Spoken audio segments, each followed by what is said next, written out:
एकचोटि पाथी मात्रै चढाएर आउनुहोस्, तितेपाती त्यहाँ पाउँछ बनमारा, त्यो चढाएर आउनुहोस्, त्यो पुललाई हेरेर आउनुहोस्।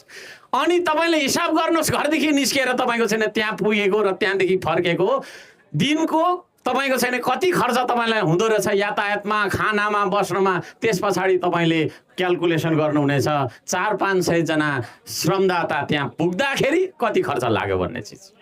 त्यसो भएको कारणले गर्दाखेरि ती मान्छेहरूलाई मैले जवाब दिइरहेको छु तपाईँहरूको क्यामेरा मार्फत, मिडिया मार्फत। त्यसो नभन्नुहोस्। सक्नुहुन्छ भने तपाईँहरूले पनि गरेर देखाउनु। हामी कति मासु खानुभयो, कति यातायातमा खर्च गर्नुभयो भनेर भन्दैनौँ। यदि सक्छ भने यो सरकारलाई पनि म चुनौती दिन चाहन्छु, महाकालीमा पुल थापेर देखाउनु। घोषणा गरेका कुराहरू म गरेरै छाड्छु। तपाईँहरूलाई थाहा छँदैछ, अर्को साम्बाङ बोलेपछि सक्यो। उसले 1 महिनाभित्र गरेन भने 1.5 महिनाभित्र गर्छ, 1.5 महिनाभित्र गरेन भने 2 महिनाभित्र गर्छ, 2 महिनाभित्र गरेन भने 6 महिनाभित्र गर्छ। गर्नु चाहिँ गर्छ। सिलामसाकमा पार्क निर्माण गर्ने घोषणा मैले गरेको छु। त्यसमा सम्पूर्ण तपाईँको छैन लिम्बू जातिले मात्रै सहयोग गर्नुपर्छ भन्ने छैन। व्यक्तिगत अभिव्यक्तिहरू हुनसक्छ, तर पार्टीगत अभिव्यक्ति त्यो होइन।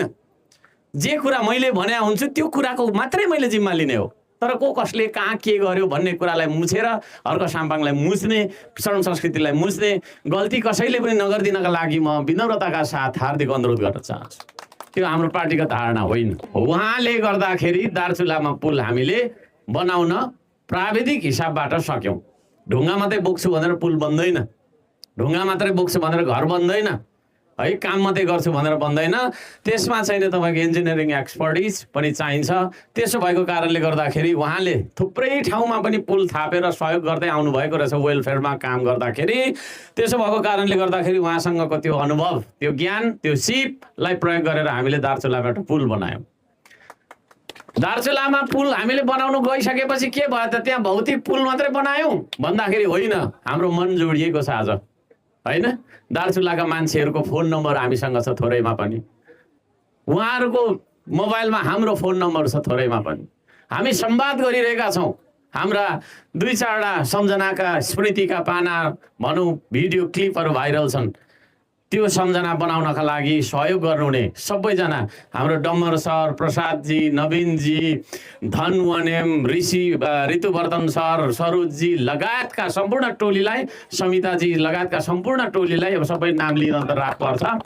सबैजनालाई हृदयदेखि धन्यवाद दिन चाहन्छु। यहाँहरू सबैजनाले त्यहाँ अत्यन्तै धेरै दुःख गर्नुभयो। धेरै मान्छेले अलि सुन्नु है, धेरै मान्छेले भात के साह्रो खाएको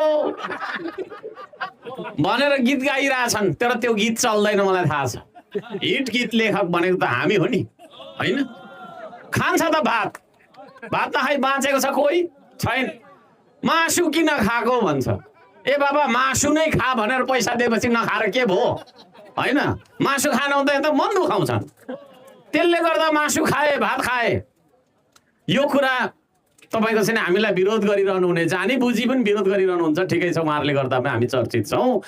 उहाँहरूलाई म भन्न चाहन्छु त्यसो नभनिदिनुहोस् है। भात खाएको कुरा त्यहाँनिर 85 दिनसम्म 85 दिनसम्म घरदेखि टाढा बसेर होइन, कठोर श्रम गरेर, मेसिन थिएन त्यहाँ, डोजर थिएन, हातले ड्रिलले झम्पलले तपाईँको चाहिँ ढुङ्गा फुटाएर, चट्टान फुटाएर त्यहाँ पुलको बेस बसाउँदाखेरि तपाईँको चाहिँ हाम्रा श्रमदाताहरूको हातमा उठेको पानीको फोका देखे तिनीहरूले?